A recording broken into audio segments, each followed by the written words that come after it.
je vous parle de Disneyland, vous pensez immédiatement à son château. Pourtant, bien qu'il en soit le symbole, vous n'y arriverez pas tout de suite en entrant dans le parc. Avant d'arriver jusqu'au château, il vous faudra passer par un lieu emblématique de Disneyland Paris, Main Street. À Disneyland Paris, Main Street se compose d'une place, d'une rue principale qui se termine par Central Plaza, devant le château. Elle se compose également de plusieurs rues annexes.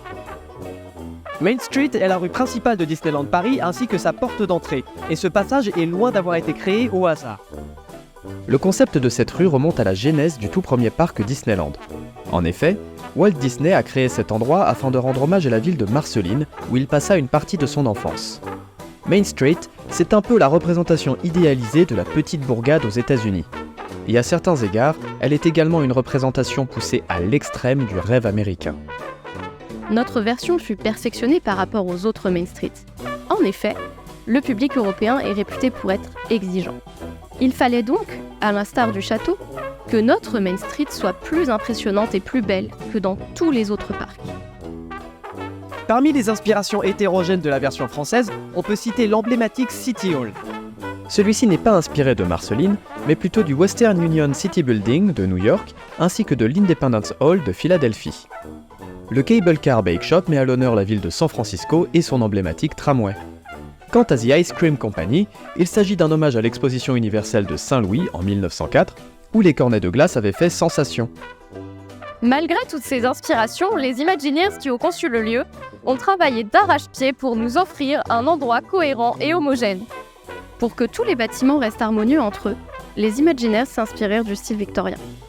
Cela inclut généralement une structure en bois, une jolie peinture, des maisons de plusieurs étages et un porche pour agrémenter le tout.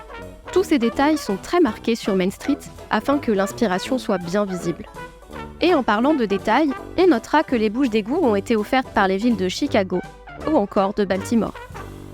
Mais Main Street, ce n'est pas juste la rue principale. Elle se compose également de 2 galeries devenues emblématiques. Ces galeries furent notamment conçues pour faire face à la météo très capricieuse que nous pouvons retrouver en Île-de-France. L'idée fut d'abord de construire une immense verrière de style victorien, un peu comme celle qu'on peut retrouver dans le parc de Tokyo Disneyland. Mais finalement, décision fut prise de construire 2 allées couvertes parallèles à Main Street. Bien qu'elles aient été conçues pour pallier aux intempéries, les 2 arcades n'ont pas été négligées pour autant.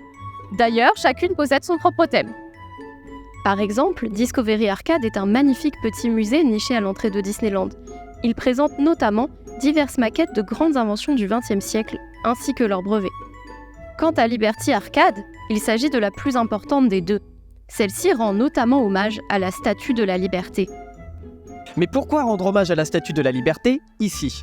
Eh bien parce qu'il ne faut pas oublier qu'elle fut construite en France et offerte aux USA par notre pays. Cette statue est donc un signe d'amitié très fort entre nos 2 nations respectives.